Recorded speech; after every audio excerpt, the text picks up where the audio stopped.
Jangan makan makanan ini kalau Bapak Ibu penderita gagal ginjal nggak mau harus cuci darah. Yuk kita bahas, tapi sebelum itu penting agar konsultasi dulu supaya tepat penanganan dan solusinya. Yang mau konsultasi sama saya, silahkan pencet tombol plus yang ada di sini supaya komunikasi kita tidak dibatasi dan saya bisa membalas pesan dari Bapak Ibu. Yang mau saya beri akses untuk program pendampingan ginjal, silahkan ketik di kolom komentar saya mau.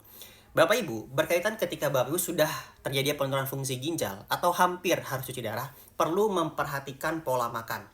Memperhatikan pola makan apa aja yang tidak boleh. Pertama, jelas adalah protein yang tinggi. Contohnya apa? Daging kambing, daging sapi itu tidak boleh konsumsi. Pak, gimana kalau saya stadium 2, EGFR masih 70, boleh nggak konsumsi daging sapi? Saran saya tetap dihindari.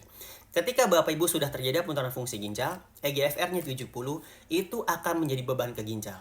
Akhirnya apa? Yang tadi stadium 2 bisa turun merosot ke stadium 3. Yang stadium 3 pun bisa merosot ke stadium 4. Maka dari itu kembali lagi, kalau Bapak Ibu tidak mau melakukan namanya HD atau hemodialisa cuci darah, hindari makanan yang mengandung protein yang tinggi, contohnya daging kambing, daging sapi. Apalagi Pak, selain daging kambing, daging sapi, hewan sejenis teman-temannya, domba itu harus dihindari, juga kerbau. Dari minuman itu adalah susu. Susu termasuk protein yang tinggi, baik itu susu dari hewani atau susu dari nabati. Contohnya apa? Susu dari nabati jelas ya, susu kedelai itu pun termasuk proteinnya nabati dan kandungan proteinnya tinggi, jadi harus dihindari. Oke, bukan hanya sekedar tahu, oh ini nggak boleh, itu nggak boleh. Meskipun Bapak Ibu sudah mengatur pola makan, tapi kenapa masih terjadi penurunan fungsi ginjal? Itu penyebabnya karena gulanya masih tinggi, tensinya masih tinggi. Ini harus dikontrol, diprogram supaya dia turun.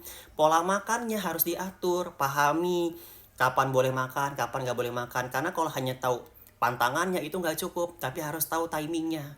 Lalu, gimana nutrisi hariannya, tercukupi atau tidak? Bapak Ibu, itu nutrisi penting. Karena kurangnya nutrisi atau defisiensi nutrisi inilah yang menyebabkan fungsi ginjal Bapak Ibu turun meskipun sudah diatur di pola makan. Kenapa dari pola makan itu tidak cukup? Karena kualitas makanan sekarang sudah berkurang. Silakan konsultasikan kembali. Yang mau saya beri akses untuk program pendampingan ginjal, juga kontrol penyakit risiko terutama gula dengan nutrisi, silakan komen di kolom komentar saya mau nutrisi. Yang mau konsultasi lebih detail langsung cek profil, hubungi saya. Terima kasih, kalau bermanfaat jangan lupa di-share.